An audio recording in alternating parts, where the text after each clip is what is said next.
I move the amendment. I have 5 minutes to speak. I'm sure I could speak for 10 times that on this particular issue, even just, I suppose, from the conversations I've had from constituents alone. I want to commend Thomas Byrne, Deputy Byrne, for bringing forward this motion. The amendment we have tabled is a constructive amendment intended to strengthen what is in the document or what is in the proposal. Minister, in 2012, the people of the state passed the children's referendum, and it is inserted in the Constitution the principle that the best interest of the child is paramount in any situation where children and supports for children are being discussed and legislated for. And the more the years passed, I think, particularly where it pertains to children with special educational needs, it seems to me that for them the referendum was more show than substance, as the state has failed, I think, to apply their best interests.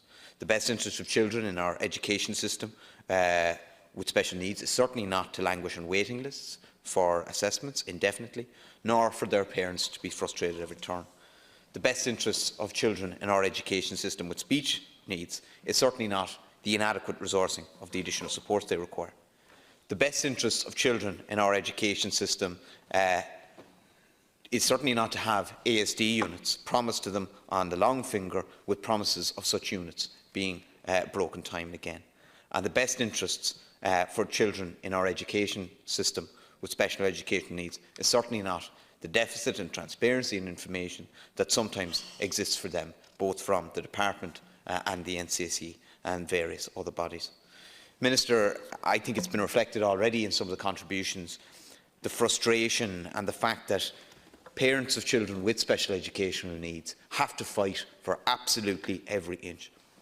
I remember during the recent local elections speaking to a really quietly spoken woman in the western part of Cork City, and really reluctant to say anything. But once she got inside the front door and she said, "Listen, I actually do have one or two things I want to say to you," she broke down. She broke down with the frustration of the issues that she had been dealing with and the challenges that she had had to work with for her children.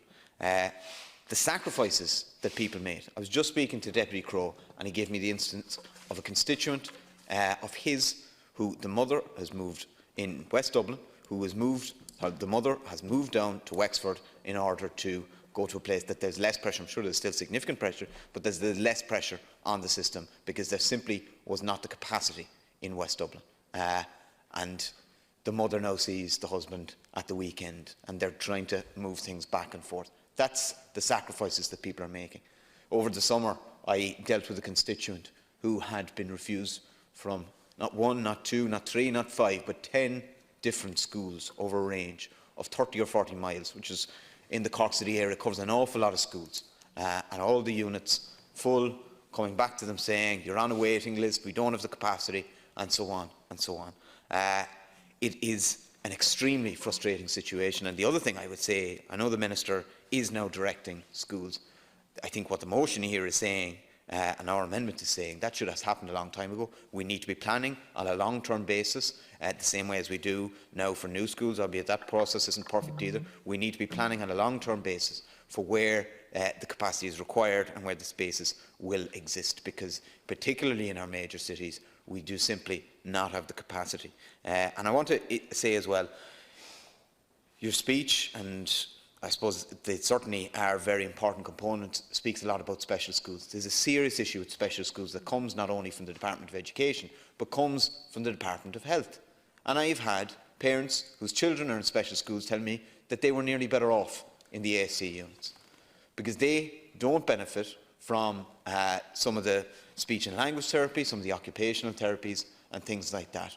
A lot of that now is responsible on the HSE and some of the service providers. I'm going to give you an example of a school just outside Cork City, Cara Junior School. And I've met with the Minister along with Deputies Minister McGrath on 2 occasions in relation to this. This has been going on 3 or 4 years. And according to the National Disability Authority report on disability services in Ireland, what should be there is 1.5 to 3.3 whole-time equivalents for psychology for the 66 children, and the same for speech and language and occupational therapy. The actual allocation is 0.4 whole-time psychology, 0.4 speech and language therapy, 0.3 occupational therapy. The reality on the ground is that children who cannot speak get no access to speech and language therapy, potentially for years at a time. That is an unacceptable situation.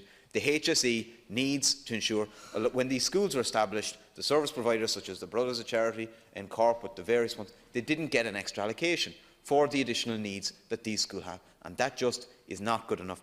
There's an awful lot more needed to vindicate the promise that was made to the children of Ireland in the constitutional amendment in 2012, and there's a serious need to act on it.